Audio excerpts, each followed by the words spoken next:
Hi guys, how's it going? So we have got to where we're going to be making camp for the night, and this is a spot that some of y'all have seen quite a few times. We've not been here in a hot minute, but right here off to my right is our deep underground bushcraft shelter. That was one of the first projects that gave my channel a boost about 2 years ago, and I wanted to just come back and see what kind of shape it was in, because I've left it just as a bit of an experiment. But I would like to revisit it some whenever I can. I'm not going to promise a full-fledged project with it, because I've already got a full list of videos and different types of content that I want to work on this fall and winter season. But if I can make more stuff happen with this, then I will. Flipping the camera around, this right here is the top area, where if we go over here, this is where our chimney section was at.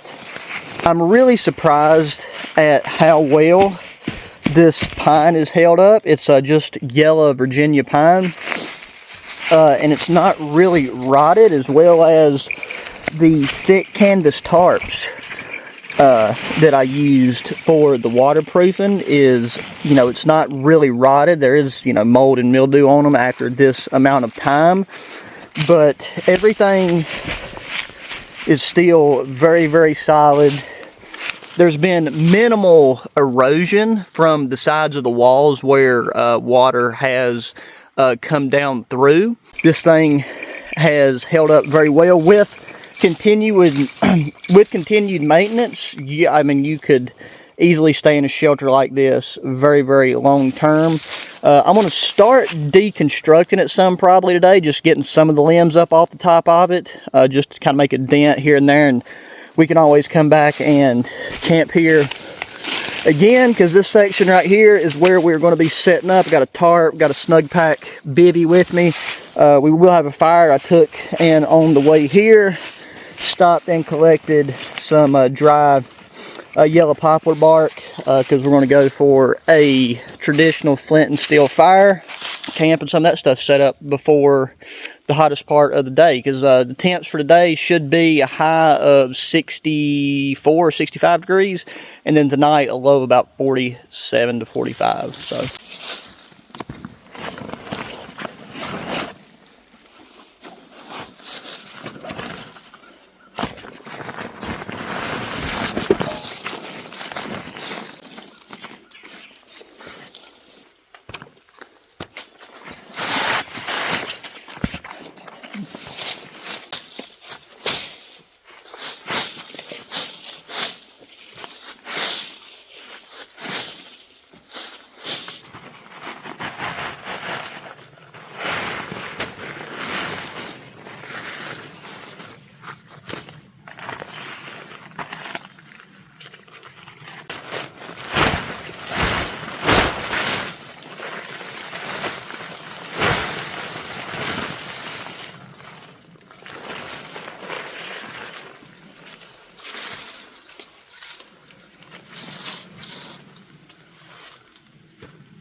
now our bottom portion, that is our ground sheet, our Bivy is going to sit on top of, and I've got a slightly different configuration for it. I've got it tied off to a white pine sapling, so this has some spring in it. Just a camo tarp. All the reinforcement points are very, very durable, double if not triple sewed.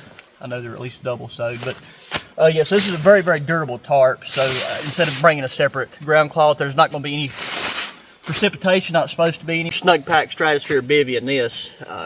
We're covered for any situation. We could always just quickly throw it into a plow point or something if we wanted to.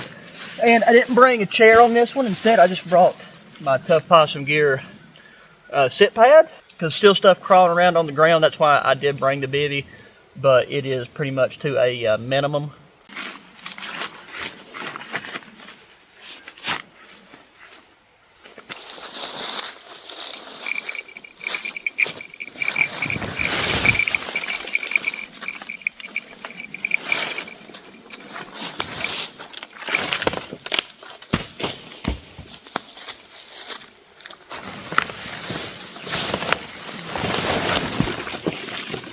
Things ever went too far south, you could always turn this thing into a full-size punji trap. Oh, and right there's something. In the same way we meticulously pack our gear before heading out on a camping trip or just going out for a day hike or a hunt, we also need to be proactive in securing our online presence and personal data. So I recently decided to do a quick search of my personal information online just out of curiosity. Luckily, didn't come across nothing. I do have a pretty extensive history and background in computers, but when I typed in some of my family members' informations, their details popped up almost instantly. And, you know, it's a bit unsettling seeing how easy it was to access certain types of information, and it got me thinking about the importance of online privacy and security. In today's digital age, it's not just our own information we need to be concerned about, but also the information of those closest to us. Data brokers are constantly collecting and selling their personal details, and it's not always clear who has access to this sensitive information. That's why I've started using Aura, the sponsor of today's video. Aura is like a digital guardian constantly monitoring the web for any signs of your personal information being sold or compromised. They alert you when your details are found on the dark web or being sold by data brokers. And they even go the extra mile by automatically removing your information from these websites. It's a proactive approach to online security that gives me peace of mind, not just for myself, but for my loved ones as well. With recent data breaches like the one at AT&T, where over 73 million customer records were leaked on the dark web, it's more important than ever to have a comprehensive online security solution. Aura provides just that with features like strong password recommendations, account activity monitoring, and even credit freeze and fraud alert assistance. I value my privacy and I value yours. You can go to aura.com/ProCaliber to start your 2-week free trial, also linked below in the description. Take control of your online security today and protect yourself and your family from the dangers of data breaches and identity theft. That was a black snake that was hibernating.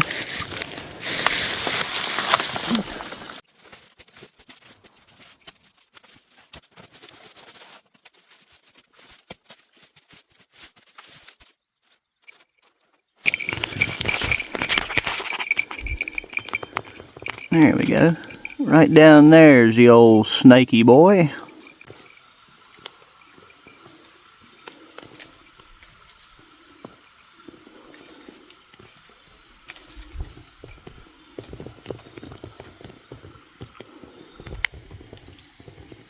And I am no snake wizard, but I do believe that was just a speckled king snake, a black speckled king snake, which is non-venomous, but just better to get him out of the vicinity. But he's still alive, because there's one thing I can't stand. It is field mice and stuff in the woods, because I've had them take and chew through some of my wool blankets while I was sleeping in them. So we'd much rather have non-venomous snakes crawling around eating the mice and stuff, as opposed to them wrecking my gear. And here is the front end of our underground bushcraft shelter. Fully opened up. If it wasn't for the fact that we've had such dry conditions, you don't know how bad I'd like to just push the rest of that in here and light it on fire and then worry about digging everything out. But that's not a good idea, because you got that exposed root system there on the left. All this side right here will be fine. There's not really, that's mostly just red clay and then that giant rock that we chiseled away at. But it's hard to believe that, like, just how much the floor of this has risen up, where sediment and debris has come down and collected over time. Because At one point, this thing was about 11 or 12 foot deep at its highest point, and I would say now it's probably about 9 to 9.5 at its highest point. So, you don't want the fire this close to where we're going to be set up, since we'll have our bivy and all that, and I don't want to get any burn holes in it. We're just going to chunk a lot of this larger stuff, because I'm kind of planning on mainly using alcohol stove. Right here. And there's where we was. But we've had large fires right here where I've done tarp and bushcraft shelters when it was really, really cold.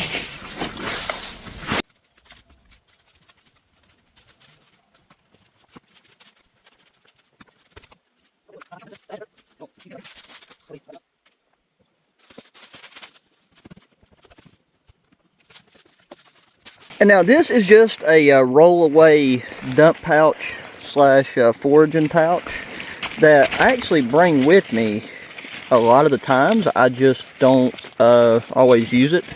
Hiking out though, I knew I had my Flint and steel kit with me.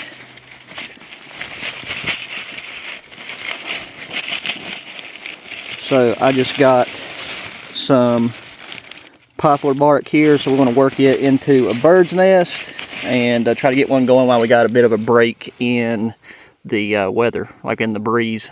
And then in my fire kit right here, got a tin of char cloth in a plastic bag, keep it waterproof.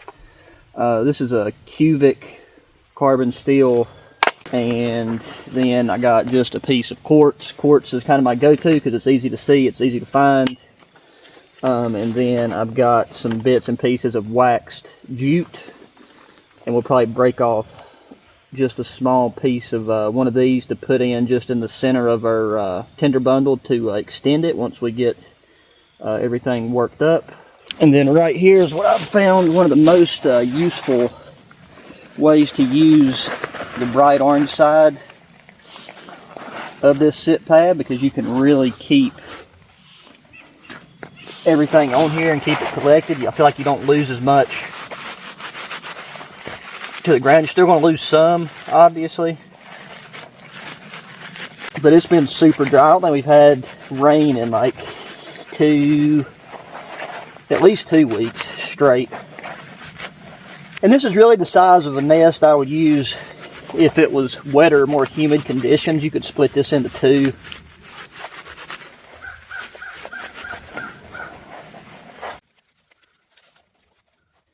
Select some of the finer stuff to be where we place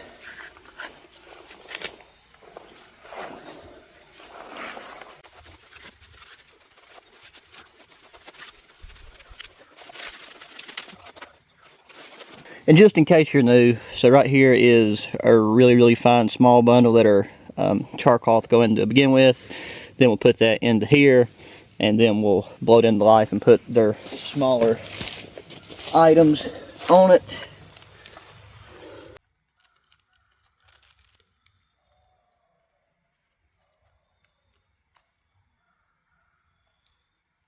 This is hands down one of the hardest things to film. So first you want to figure out kind of where the best, and you can see the sparks there.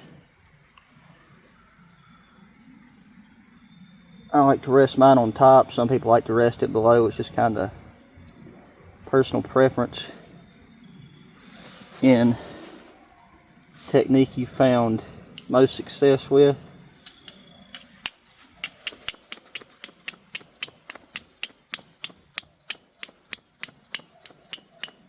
And to make it quick, but you can see that little bit we got going there. So now we'll get that in there. Get our other piece of char cloth.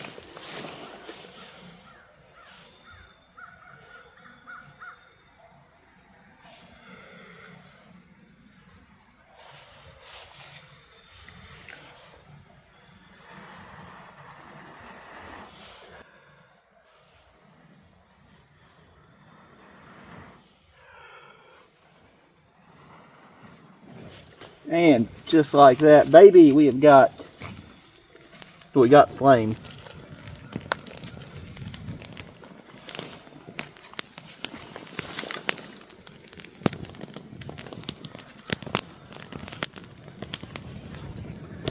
But yeah, that's just collecting some stuff along the way. Can give you good guaranteed results with a old school method. This little pouch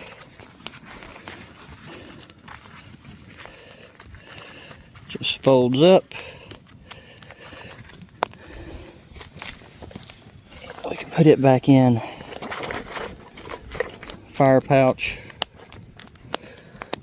like so.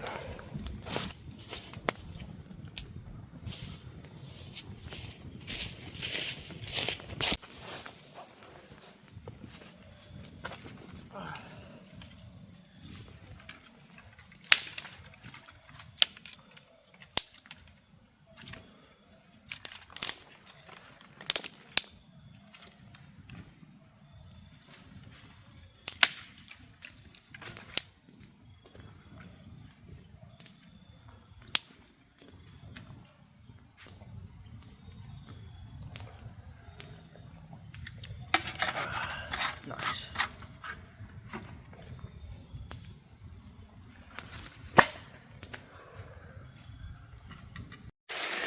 Then this right here is my oilskin jacket, which I recently reproofed.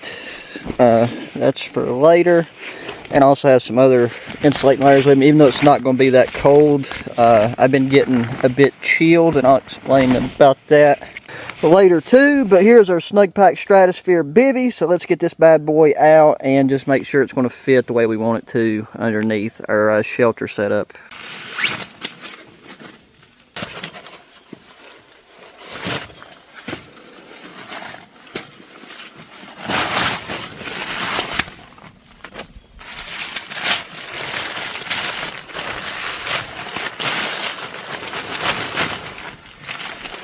Zipper is going to be on the opposite side from what I want it to be, but just because there's a slight dip due to the root system right here, there's nothing I can do about it really. I've got a pillow, so my head would probably be level with where my feet's at, but I don't want to risk waking up with a splitting headache, so we'll just have to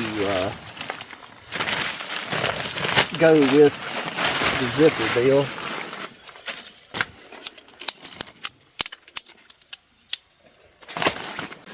And just like that, our bivy is situated.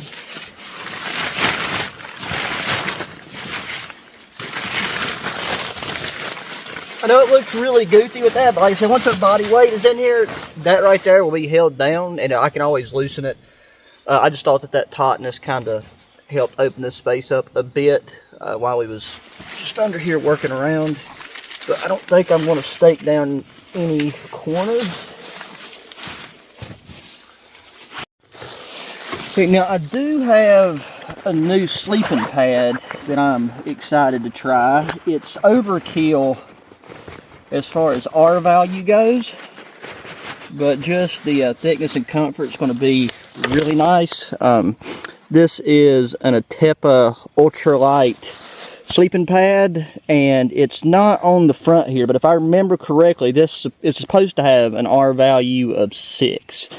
So all the winter sleeping mat, standalone air insulated sleeping mat that you need for the mountainous areas I'm in, then you combine that with a closed cell foam pad, and I mean you can sleep on top of ice. You should be able to anyways. Like I said, I've never tried anything from this company, so I just blew it up after I opened it up out of the packaging because I want to make sure it didn't have a hole in it.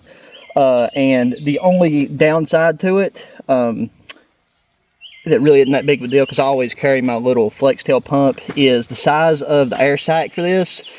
I didn't count, but it takes a lot of full air sacs worth to fill this thing up. So we're definitely going to be going with our flex tail pump.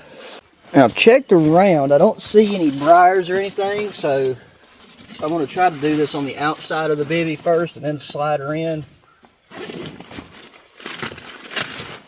But it was really easy to roll the mat back up and get it inside the stuff sack, so I was happy about that. And then if this thing's R value ends up being true to what it states, or anywhere even close to that, for this size, you always want to make sure you keep and don't drag the repair kit out whenever you take your pad out, because I've lost most every single repair kit to all my pads that I got for that very reason. So yeah, ultralight stuff, backpacking stuff. It is a bright green. This is the only color that it comes in.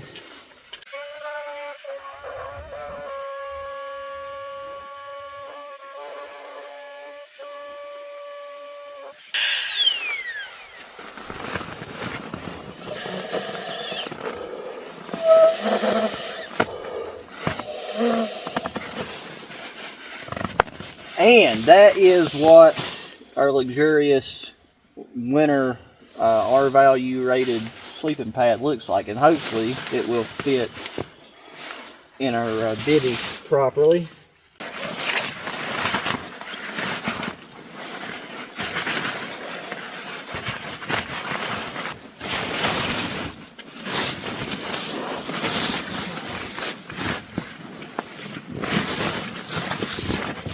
Are good and in there, a little tight at the foot box area, but I kind of figured that. If anything, once we get it further in here, we can deflate it just a little bit. But because of the sleeping bag I chose to bring with me, there's no worries about getting cold, even if some of our top layer insulation gets compressed a bit. Oh. But yeah, I mean, just from laying on this thing at the house, I can already tell that it's going to be a very comfortable pad, as long as it holds air very well. Where it's got that reflective material, you know, insulation in it, you do feel your body heat start to reflect back to you pretty quickly, which is a very good sign. But now we got that inflated, and we ain't going to worry about getting the sleeping bag out until later. It's the Snug Pack Tactical 3. It's rated down with a comfort of like 18, 19 degrees Fahrenheit and a limit of around 9 or 10 degrees Fahrenheit. So with it only getting down to 47, we're going to be fine.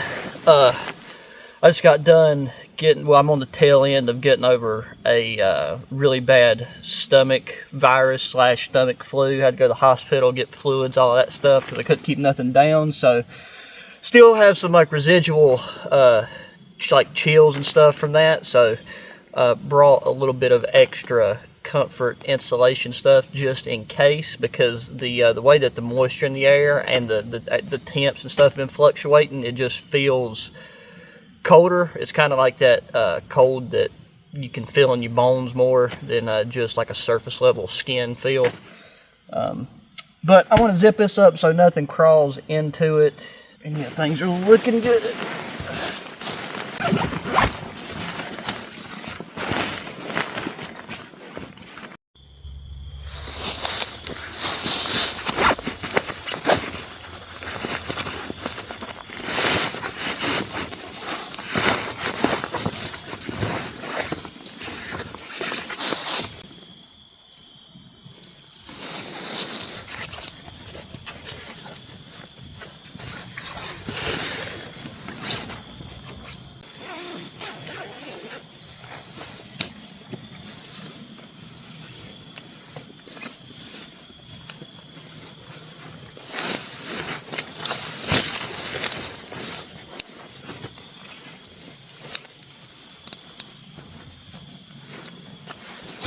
Well, that's a nice thing about these synthetic sleeping bags, is they loft up immediately.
Alright, so we got our beef stroganoff with cream sauce. This is one of the ReadyWise Pro Adventure meals. If you're going to try any of the ReadyWise meals, this is probably the one that I would recommend the most.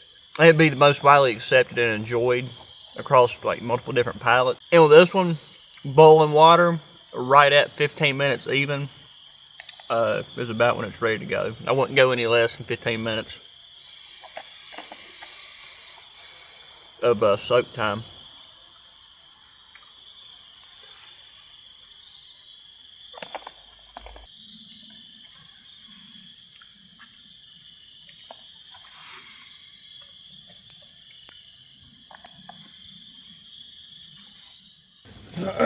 Well, the fire has died down and I am ready to hit the hay. But I gotta say that I am pretty disappointed at the moment because I was expecting it to be a lot cooler. It says that it's supposed to be around 54 degrees and we'll be hitting that 45, probably about 44 even in the morning, but not until real early. So we're probably gonna be sleeping with our sleeping bag unzipped on our top portion for the most part. Because I brought a toboggan and everything to have to wear around camp, but I took my button-up shirt off and have just been wearing my oilskin jacket around because it's got that looser fit without everything, anything in it, like wearing anything underneath it, I mean. So you can get a much more more airflow and stuff in it. This air pad seems to be holding its own just fine, staying inflated. Pants are mostly clean.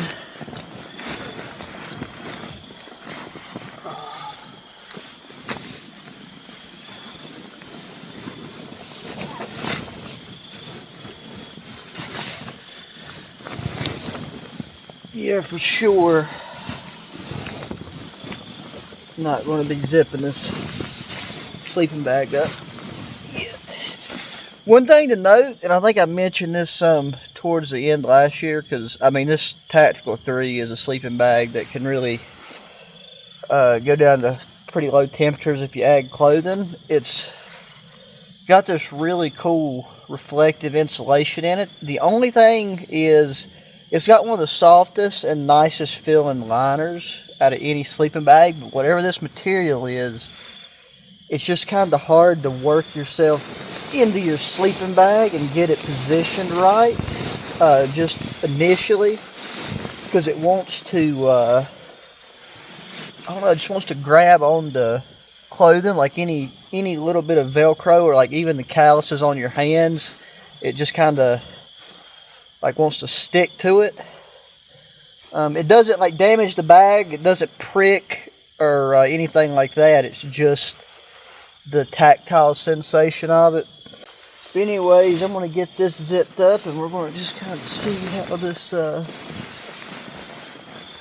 is going to lay throughout the night.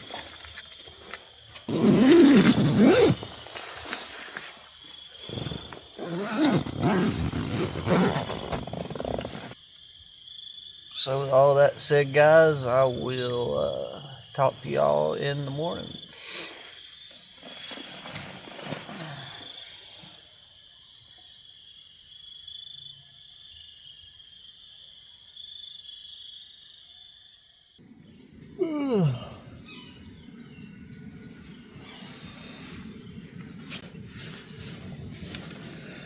Whew. Good morning, guys. How's it going? But luckily it is a bit cooler this morning, but it did not get cold enough to justify bringing this Tactical 3 sleeping bag. I can tell you that right now. It did not get zipped up at a single point in time throughout the night and early morning. Just draped over top of me with the side open. And I got to pee a minute ago. There is a bit more condensation in the bivy than usual, and that is just from sweat, because I mean I did get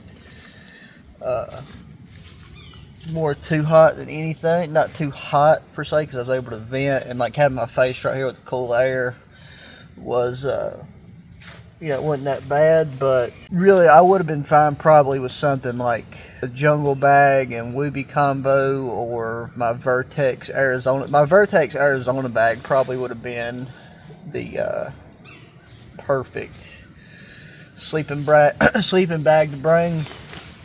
But you know, after getting up and having a t-shirt on, like, it feels nice to just have this draped over top of me. So all not bad. Sleeping pad has done really well. So first out, and the sleeping pad gets 2 thumbs up. We'll see how it holds up over multiple uses, with it being, you know, an ultralight pad. But it's you know, might have had a slight fluctuation in the air, you know, the air pressure in the mat, but it's still very much inflated, very comfortable. For sure no cold spots though. I just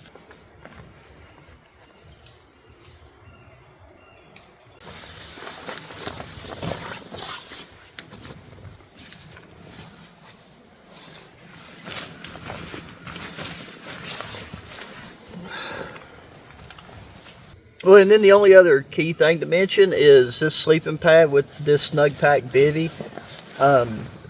Laying on your side's not really an option.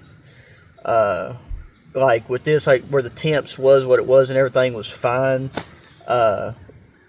having the insulation really compressed against the side wouldn't have been that big of a deal. But I mean, it's kind of hard to tell. Like whenever I hold it up like that, it seems like it'd be fine, but I mean, if you kind of curl up, but it's towards, I guess, more towards the bottom, so you just have to kind of play around with your sleeping bag and how you would be using it, because I do have it zipped open right now. Whenever it's fully zipped down, it's a bit tighter. Wouldn't be a problem at all if you had the sleeping pad underneath it. You just have to, you know, obviously make sure everything is super level. But if you was able to stake this down on top of the sleeping pad and have the stake down corners hold it in place, I think that would be just fine. But yeah, I'm still really loving the Snowpack Stratosphere. I want to get that Dutch Gore-Tex Bivy back out again though, and see. We'll just start using it in some cold weather too. But anyways, guys, that is going to do it for this one. As always, I really appreciate you taking time to watch the video. Please hit the thumbs up button. Subscribe if you've not already. Share the channel and the videos, friends, family, anybody that enjoys good outdoor activities and gear. I will have all the gear that I use linked down in the video description, so be sure to check that out if you're curious about any of the stuff that you see me use, rather it be stuff I've been using or trying out for the first time. Make sure to go back and check out all of my past content and keep your eyes peeled for future upcoming videos. So with all that said, guys, till the next one, adios.